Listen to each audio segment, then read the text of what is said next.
8, 9, 10. Hey there, everybody. I'm back. I thought you'd like that. So did you miss me? I hope so. Tracey Medeiros, suicide attempt survivor, certified peer specialist, in a couple of months, a degree in psychology with a concentration on addictions. Yeah, right. Finally. So, what's important to this conversation, the co-author of the Re-Energize and Reconnect Psych Educational Wellness Workshops. And tonight I'm here to talk about the next Re-Energize and Reconnect workshops that we've hosted throughout the month of March. And before I begin, we have some questions that we hope you can add into the chat while I'm doing the review. So we hosted the R&R on Wednesday evenings, on Saturdays, to make them available to as many people as possible. Did that work? Or is there another time that would be better for you? Moving into April and May, we will spend some more time working on the exercises that may need to do some writing, of course. And this is from the feedback that we've received already. So for those who participated and watched the live stream, what more would you like to see? Okay, start writing in the chat. These informal get-togethers are a great way to recharge our emotional, mental, and spiritual batteries. And we all know how important this is as the pandemic drags on. So who came to the table? Or the virtual table, I guess. We can't exactly grab onto it, can we? Some background. The R&R were created originally for suicide attempt survivors further along the recovery and healing path. When we did this in 2013 and 2014, there were no peer-to-peer workshops like this anywhere. Within a year of holding these workshops in person monthly, some lost survivors, also further along in recovery, sat down with us. No one's great idea, and it was just pure magic from there on out. In March, we discussed finding ways to maintain emotional balance, resentments and stigma, and how difficult forgiveness can be. Not exactly fun topics, but important ones to clean up. We also discussed those dreams that we never fulfilled after our attempts or loss, and learned to create a wicked awesome wish list to follow some of those dreams or develop new ones, because dreams do matter. We walked through the Bear Hugs Kettle Challenge, letting go of our comfort zones, because many times those comfort zones are harmful and toxic. And we covered a few more topics. It is important to always keep in mind that the R&R is not counseling or therapy. It is a peer-to-peer format that is described in the original grant funding as new and innovative. I love that word.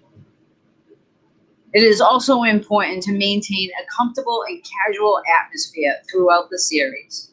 There will be moments when the sharing exchange may be serious or sad. There'll be just as many times where laughter will rule.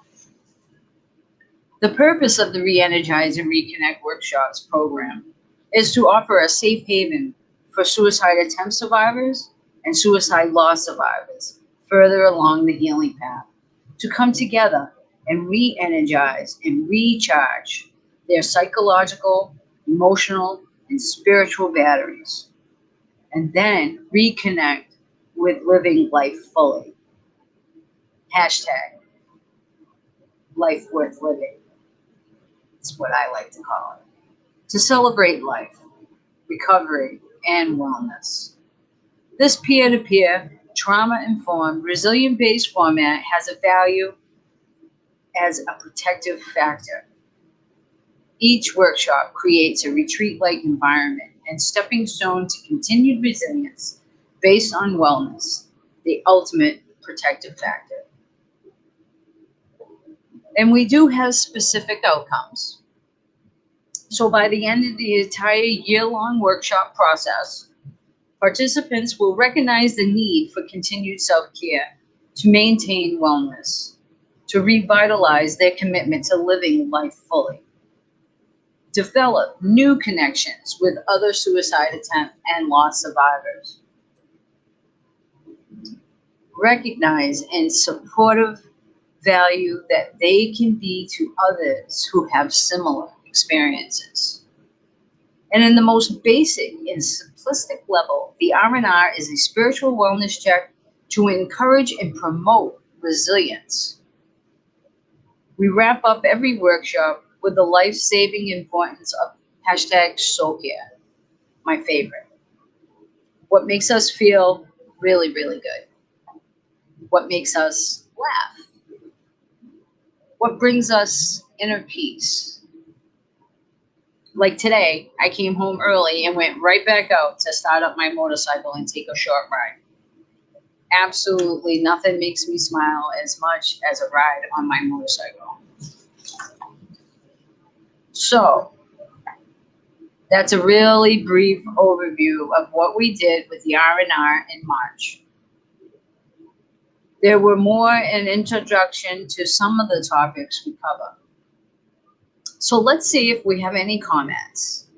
Anne-Marie, do we have any comments? Hey, Trace.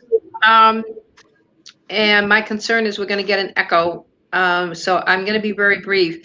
I actually wrote one of the more important things, as I asked again, was the day and do the dates and the times work? And Rosie said, yes, they do, that she's fine with it.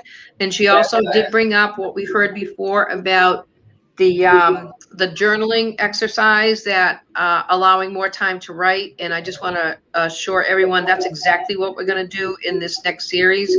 We're actually going to walk you through the workshops for an entirety. So they'll run about 90 minutes as we do that, leaving some room and space for that. Other than that, Trace, it looks like we're good to go. Okay, good. So to expand a little more on the journaling, and so that way we walk you through, 90 minutes a session, which is, something, that we do. Okay, so with that said, that was the only question that we had. And if you didn't say anything, feel free to email your comments at director@voiceatthetable.org. Well, I guess that's it. So I look forward to seeing you throughout April. Oh, and if you're a family member or a close friend of us, temp and loss survivors, Anne-Marie will be doing a live stream this weekend. Okay, get ready for this. To talk about the Finding Inner Peace workshops. To be clear, we do 6 of each a month, and we'll do this in April, May, and June. We will also be available to close sessions for small groups. So, what I like to say is, be safe, take care, and you're not alone. Good night.